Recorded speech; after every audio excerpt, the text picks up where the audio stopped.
to become the #1 motivational speaker in the world. I passed all those guys that don't look nothing like me. I passed those dudes, all of them who grew up in a two-parent background, all of them who had money. I passed all of them. Why?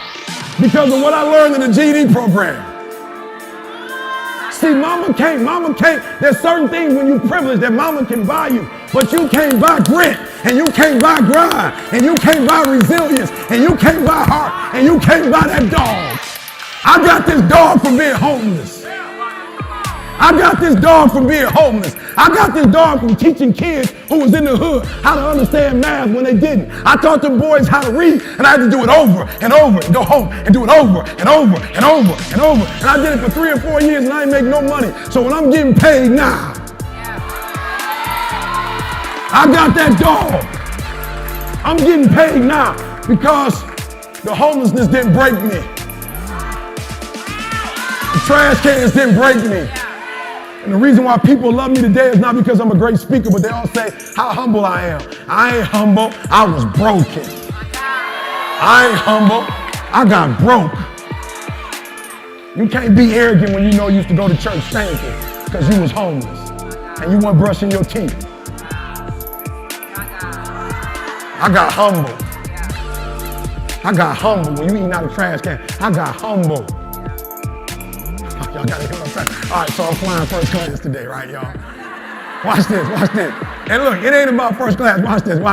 I'm flying first class, and my man come up and say, for lunch today, we having turkey sandwiches. You know, like, boom. I was like, oh, bet. So I'm like, man, we're gonna get the sweet croissant boy with the cheese, and then the chips and the cookies, and they gonna bring out the glass. I'm like, bet. I've been on the plane a lot of times, first class. I'm like, bet. My man sitting next to me, you can tell, two-parent background. No disrespect to my man, but you can tell he came from an affluent community. He had the look. He in first class. He bossed up. He ain't talking to me because he's sweet. And he looking at me probably like I'm hooping, and that's why I'm in first class. Not knowing I'm Dr. Eric Thomas. But it's all good. I don't say nothing to my man. Homeboy bring out the food, and it's a literal turkey sandwich on wheat bread with cheese. And you can see all them folks in first class looking at that turkey sandwich like, yo, this like a 3rd grade turkey sandwich. This something your grandma gave you when she broke. And they looking like, I know they just didn't bring us out normal wheat bread with cheese and turkey on it.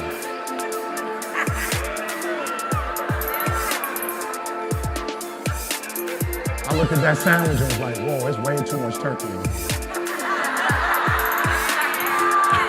I used to be homeless, y'all.